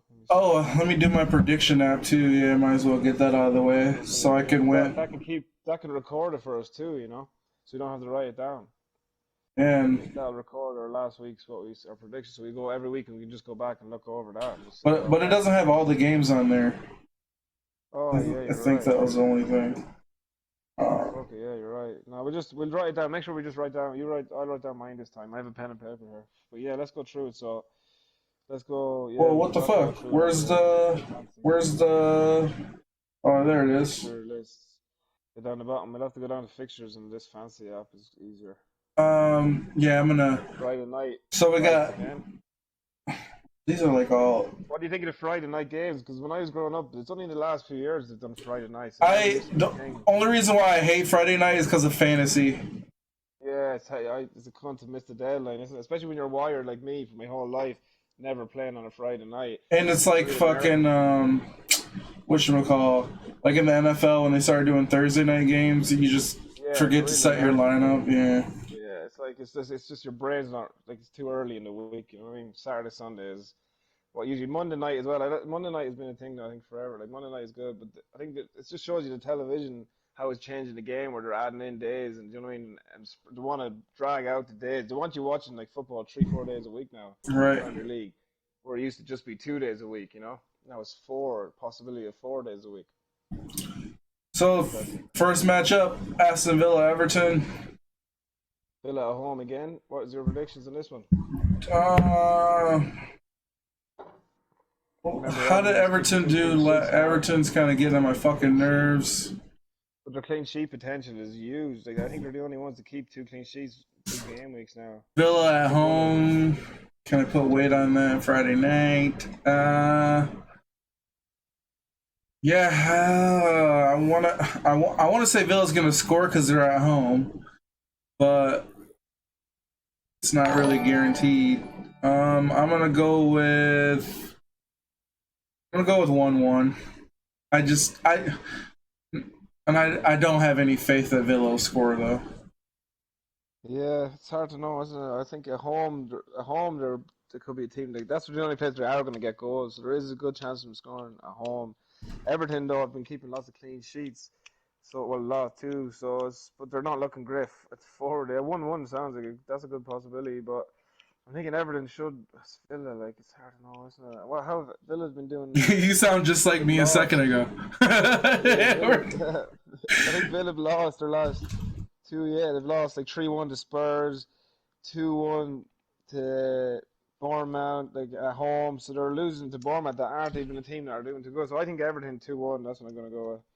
2-1 to Everton. All right. That in there. The early morning, 7:30 a.m. for me. Was that 5:30 for you or 4:30? This 4:30 for me. Yeah. Jesus. Norwich Chelsea. I know. I've got up every. I haven't missed a game like time yet at 4:30, but I might just do it. I'll see. It depends on what I'm going on that day. Because Paul is calling over the Liverpool game and Arsenal game, so I don't want to be up watching football for like 5 hours. Well, I do want to be up watching good football for 5 hours, but I might be tired. You know what I mean? I don't Right. know how I'm gonna be after that. I'm gonna go. Ooh, Chelsea.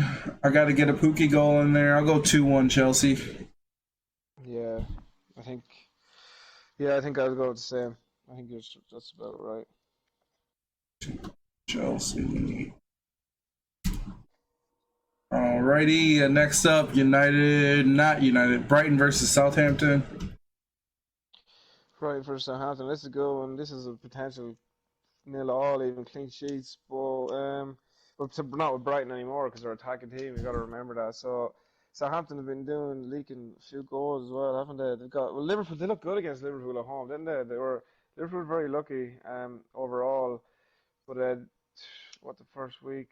How did they do the first week? They got hammered by Burnley 3-0. Southampton away from home. So away from home, they could be with getting like the whipping boys. So I reckon a 2-3-1 Brighton. The way that things are going. 3-1. If Brighton play the way they're playing, and Southampton are as bad away from home as they look to be, yeah, I think 3-1 Brighton. I'm gonna go 2-0 Brighton. Hopefully Dunk Don't do that, but I was like, gets a clean sheet for me. Yeah, I think 2-0. That was my first kind of choice, but you never Uh, know. Brighton looking dangerous on the counter and stuff. United versus Palace. United versus Palace. I look at this has to be 2-0 United. United 2, CP 0. I'm gonna go with. I can't pick United to lose every week in their home. Fuck it. I'm gonna go 4-0. 4-0 for what fixture? Oh, United, yeah. Yeah, I think there's going to be at least 3 goals, 2 or 3 goals for United. There should be. I can't see Palace putting up much of a defence. Right. Hopefully Martial scores 2 or 3 of them. I'd be very happy. Hopefully they lose, but. If they lost 3-2, I'd be happy. Martial 2 goals and then Saha a hat-trick or something. Sheffield versus Leicester. This is interesting. Sheffield at home are formidable, man. I love them at home. They're good. They're blocked. They're dangerous.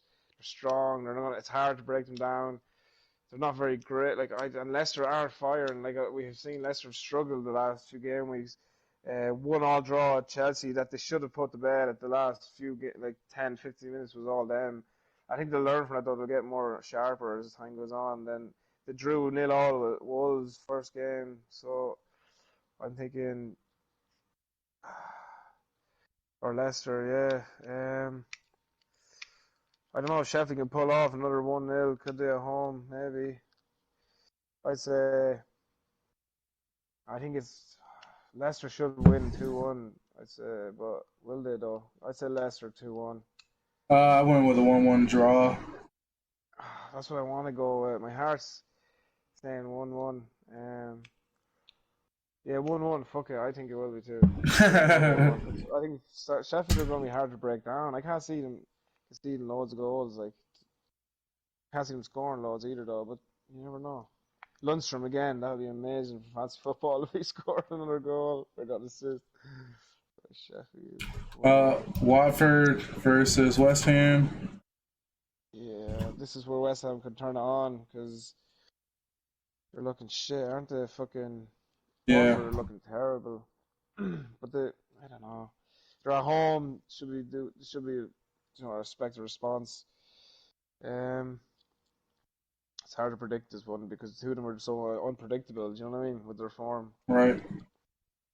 What are you thinking? I can't really decide. Maybe a 2-all, or I'm thinking like a 3-1 or I don't know. It's too hard. I'm going with West Ham 2, Watford 0. West Ham 2, Watford 0. I'll go 2-1 West Ham. Probably both taking the hammers. West Ham should win this, like, but it's away from home, so it's hard to know. Cherries versus Liverpool Arsenal. Oh yeah, Liverpool Arsenal's the last game. But obviously I'm hoping we win the game, but it's very unlikely. But I'm thinking, I think we're gonna knock it like raped, but so it's hard to predict this one. My God, I think Liverpool will win it. Maybe three. Let me see. Fuck. I can't make a decision because it's such like a heartfelt thing. I can't say like I just can't bring myself to admit Liverpool are gonna win. Oh, and you're watching it with Paul. Fuck. Yeah, it's gonna be a cunt. Let me see. Fuck. I'll probably just go. I'm hoping 2-1 Arsenal, but sure, that's not likely, is it? Not at fucking Anfield. Anfield, no. I'd say 2-1 Liverpool. I went with 3-1 Liverpool. Yeah, it's a possibility. I'm going easy on us. But they're hoping. Liverpool, yeah, I'd say 2-1. I hope Arsenal score 2 goals. It could be 3-2, to be honest, either. I have a feeling they'll edge it, but we'll score goals. Sunday we got Cherries versus City. Um, I'm gonna go 5-0. yeah, you'd think that, wouldn't you? Like that's what it looks like on paper. I can't. Yeah, Bournemouth at home though. It's a small stadium. Like it's not as it's a bit small. It was only like a 16,000 or something arena or something. I think Bournemouth has a really small ass stadium, so it might be tough, for City players to go there and like to play their expansive football. Let me see. I wonder what the last few seasons. Do you know any previous scores between them sides? So the season, no, because I know it was we were going against Cherries when we scored over, or when we got over 100 points. That was like 1-0. And then last year at Cherries, Sterling scored a game winner in like the 90th minute, and it was only like 2-1 or something like that. Yeah, or 3-1. I have it here actually. Yeah, so you're right. It was 1-0 last March, and then Yeah. 3-1 City in December, and then December the year before was 4-0 to City. So each get time they've actually you've conceded less goals against you. But yes, look, I think it's going to be like a 3-0. That's what I'm going to go. Fuck it. I don't think it's going to be too much of a rout, but I think a 3-1 or 3-0. And I hope Ake has a good game, so City signs him in fucking I January. think I was surprised he didn't look to buy him, like, because he's a good player. He has a good ball control, good defender, can play left back, centre back. It's an area where you need you need a player like that. Like I think this year he will go to City. Yeah, you're right. After this, if he has a good year, because his stats are good as well. Right. He's a quality player. Chelsea, ex-Chelsea player. I know one of the big teams are gonna snap him up. I just don't know which one. Another Chelsea lad that was not the Chelsea didn't want not got to do it. Right. So the amount of players that they could have, like all De Bruyne, Salah, fucking him, like fucking it's mad, it's Ake, like it's crazy. Lukaku. Lukaku, yeah, it's mad, isn't it? They could have had what team Chelsea'd have now. Yeah. Spurs Newcastle. Right, this is the one. I'm gonna go 4-0. I'm gonna go 3-0. Hopefully Harry Kane hat trick. I know. I think 2 or 3-0. I feel bad for Steve Bruce because I think this is like I don't see them. I just don't. But like Kane's underlying stats, like I think only Sterling and Pukki have taken more shots in the box than him, 11 and 10. He's taken 9. His underlying stats are just good. Like he's taken 3 or 4 chances. And then like it looks like he's not doing much in the games, but the stats are there. So and he's only bettered by the 2 best players in the league right now, Pukki and Sterling, kind of at the minute. So. Yeah, I think that's why I went with Harry Kane up front. I think it's a bit of a risk. Not many people have him. He's 11 million. I wanted a Aubameyang, but I wanted to go like a Spurs Arsenal combo. I had to bring in the United player too, so that was either going to be Wan-Bissaka or Martial. I had to bring in an Arsenal player. That was either going to be Ceballos or Aubameyang, and I wanted to bring in like either Luka Moura. But say Son's coming back. I see Luka Moura starting on the bench. I don't like that as a fancy football manager. I don't want to see my player starting on the bench. So I couldn't really go him. Lamela, that was a flash in the pan. I know too well what he's like. He scores goals and he won't score a goal for another 5 weeks. he won't get into the team. So like I was like, so the combination was either Aubameyang, Lamella, or Ceballos, Kane. So I went with that. And I think Kane's going to get 2 or 3 goals, yeah. So I'm going to say 3-0 as well. And then the last game of the week, Wolves versus Burnley. I'm gonna go 2-1 Wolves. I think Burnley's forward will probably get another goal. I think Barnes will score. He's scoring against everybody lately. Let me see, Newcastle. I think Wolves should win it though. Home, they're good, but they're playing Europa League, aren't they? So that's going to be a test for them now, and this is an interesting time because Burnley suffered from last year. They got into Europa League, and look what happened to them. It nearly ruined their season. A team of that size, they made good additions. Wolves, don't get me wrong, signed like decent players, like for decent money, like so they filled a few like rotational holes, but whereas Burnley they don't spend money at all. That's why I love Burnley. I love Sean Dyche. I love Burnley. I love their model, their business, but they don't spend much money at all. And it's bring in like good players, and like it's just I love their whole dynamic. They defend, they don't give you an inch to win physical second balls, and they still try to play a little bit of ball sometimes. Like I love that shit. But so then, yeah, what are we talking about? Fucking Burnley. Yeah, I think it's gonna be Wolves, or still gonna probably nick it. Yeah, maybe 2-1 Wolves. Yep, same thing I got.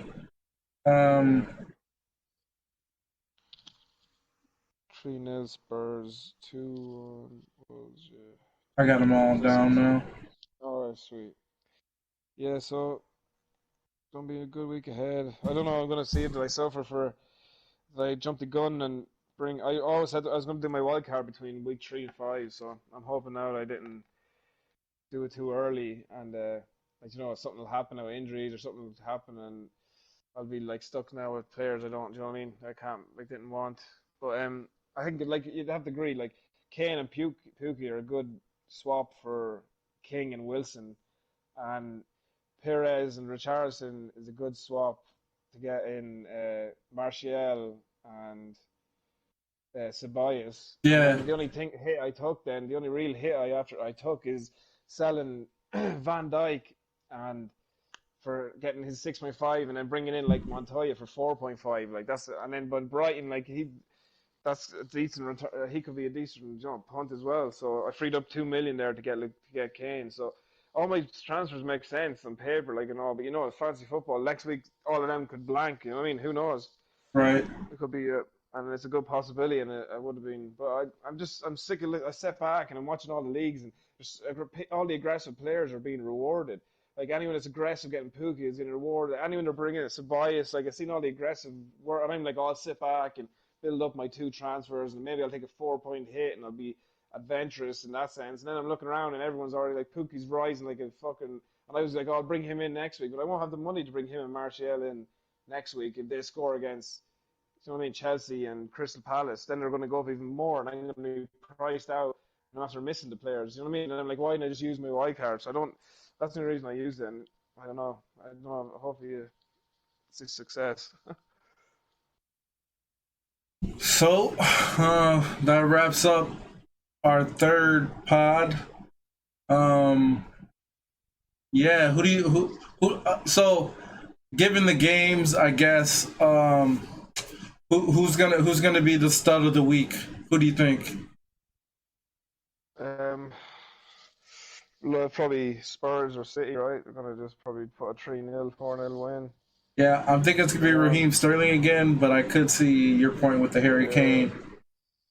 Yeah, Harry Kane. It's just home Newcastle just a club in turmoil at the minute from head to bottom. They brought in some good players though, and like on paper the team doesn't look too bad. And like Steve Bruce is a decent manager in a sense. Like he did all right with Hull that time. He got Hull to the FA Cup final against Arsenal. He was 2-0 up inside 20 minutes. I was like freaking out. I was like, no, again we're gonna not win our silverware. Like after waiting how many years, and you're going to. I was like shocked. I was like, this is not gonna happen again. It already happened with Birmingham City, a fucking 2011 in a League Cup final. I was like, this is not happening again. And then we end up Santa Grizzola was a magician at the end. He scored a goal. Ramsey. But and he was Steve Bruce's manager, and like to get to it, that's decent. Like to get to it, he can get into cup runs. Like he's a cup run kind of manager, you know. Mm-hmm. I think he did one at Birmingham too. When he's at Birmingham, he was on the cup run too. So who are you gonna go with as the person of the week? Yes, let me.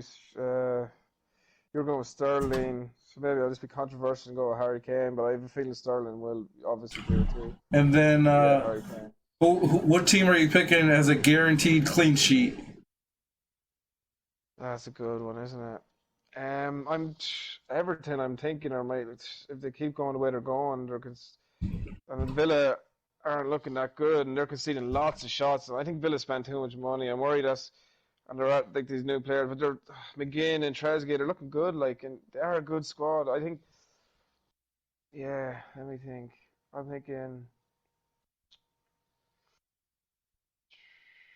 I'll go with I'll go with Everton. Fuck it, because just by going by previous I'm gonna go with United. Everton or Brighton. I'm gonna go with United against Oh, Palace. obviously United. I totally did this that, but yeah, United for 100%. Robin Saka. That's why I had him in my team because it's obvious like Palace aren't going to score. But yeah, I got it. Well, I think I'll go. I'll just go Everton. You go with that. But I think Brighton have a chance of keeping a clean sheet too against Southampton at home. Brighton are good at home, defensively too. So there's maybe a few clean sheets, but yeah, that's it now. What else do we do? Any sort of predictions? No, that's it. Yeah, I think Pookie is going to score again as well. For I sure. yeah, it's funny because like I'll probably actually watch this game with my buddy who's a Chelsea fan. I think we're going camping this weekend, but we'll probably wake up butt fucking early to go fishing and then maybe come back and watch this Chelsea Norwich. But Yeah, it's gonna be funny because I'm really gonna be cheering for Pookie because I like watching the guy score. yeah, I know. And he's a demon, man. He's ice in his veins. Finish. He's a bad boy. Yeah, he's definitely going to score more goals. And Chelsea are leaky enough too, so it's definitely on the horizon. I might have to pack my Lampard Man City jersey. Yeah, I forgot about that. He Yeah, was like yeah, a year, yeah, wasn't he? yeah, dude. One fucking And then year. when we played them, he scored the goal to tie the game. Yeah, And then I bought his kit yeah. that fucking week, and then the I next remember that week, he scored a few goals, didn't he? He crossed yeah, over a couple of yeah, few important goals that season. he's The Super typical Lampard, Frank, like, yeah, fuck you, Chelsea, look what I can do. I can still fucking get the goals, important goals, come off the bench, and he was scoring, and then later runs in the box. You yeah. can't, like, that is just a skill that never left him. Like, that's what he's known for. Like, no player did it better than him, that they could time them runs into that box to get them goals. I think he sees that in Mount, that Mount lad, and he's teaching that to him, and he's teaching all that knowledge, man. Imagine having Lampard teaching that young fella. He's going to have him doing them runs and getting in there, and we've seen it like in the last few games. And he's starting 90 minutes each time, so I think Mason Mount is like my punt of the week, like to go like he's a dark horse, like for sure. I think like at 6.1 he's rising, so you want to probably get on him soon, or even myself included. Yeah, I might have to do that. I went ahead and made the switch for Richarlison for Ceballos, so Yeah, I got some. for sure. Free up that money. You get Yeah, some nice money now. You can keep a little bit in the bank. Even don't rush. You don't have to spend all your money too. That's why I see a lot of people like they have like let it burn a hole in their pocket almost. They're like, I gotta spend. I like hold on to point two or point three or because like you don't know when you're gonna need it or whatever. right. And if you have the team you need, like, because I have point one or two in the bank now at the minute, and my team's worth like point four over the 100 million. So I'm just gonna let it build like that. But it's good. Yeah, don't rush into anything. But fucking Mount as well. If you got Ross Barkley, a lot of people brought him in trying to cover that Chelsea midfield because Chelsea's assets are all like cheap. Like they're all like below the 7 million mark. So like it's kind of a gamble, like, and who to go to. And when they do, they will start hitting some form, like, and they will hit. Tammy Abraham start scoring, and Emerson will start clicking, and getting assists, and it'll start clicking. Like Kante will get more defensive returns, and it'll start happening. And Giroud will probably link up with Tammy Abraham. Who knows? So like, you want to probably get in on one of these Chelsea players soon, very soon too. Hmm. And they're Yeah, cheap as well, so it's interesting, isn't it? yeah. Who to go with. But for now, I'm just staying away because they're unpredictable. Like we said, Norwich could go and beat them 2-1 or something. Who the fuck knows? And I don't fucking know. Like they're just too away from home, is it? If it's away from home, I think it is. That's dodgy for them. Yeah, this is yeah. So I mean that's it. Thanks for tuning in. We'll be back next week to see what we got right and what we got wrong. Yep. Them wild cards in. Join me.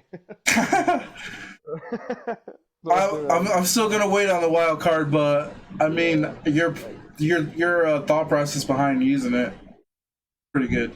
Yeah, yeah, exactly. I'm hoping so. Get that bankroll.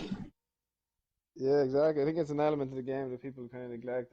From the beginning, I always had a fascination. I like kind of getting that bank, yeah, going up like that, and by at the same time bringing in foreign players too. It's like a Hmm. win-win, and you can easily move them on for people in their price range. I kind of kept the price bracket of certain players easy to switch from. Like, so say if Aubameyang, I want to bring him in, I can easily just switch or 11 million switch from Kane to him, and then mix up something in the midfield. Like, I don't have to. There's a lot of players I'm not sold on. Like, I've no more attachment to players anymore. I used to have like mad attachments where I wanted to like I keep them in, or I want them to do well, or so that I kept them in my team. And it just cost me points in the long run.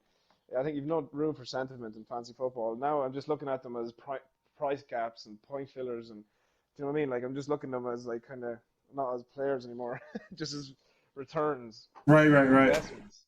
Yeah, so. I think that's the focus. That's how you get better at this game. Look at them. Look at your players and investments, and like where you can just get in and out at the right times because you can hold on to them. Look at Fraser now; he's dropping money. Wilson, I think, looks like dropping money. King, like that's all the Bournemouth lads dropping money. And then you go to try and get someone else in. You're after losing. You can't go straight swapping now, and that's like can hinder your whole mindset going forward. You have to kind of sell somebody else to make up the money, or bring your second target in that wasn't your first choice transfer. Nobody wants to play like that. It's a snowball effect. You know what I mean? Hmm. For the whole season, your whole season could be derailed from these minute factors. Right. But yeah, right, bro. I'll see you tomorrow next week. Yeah. We will see you guys Thanks for next having week. me on again. Yep, for sure. See you guys next week. Peace out.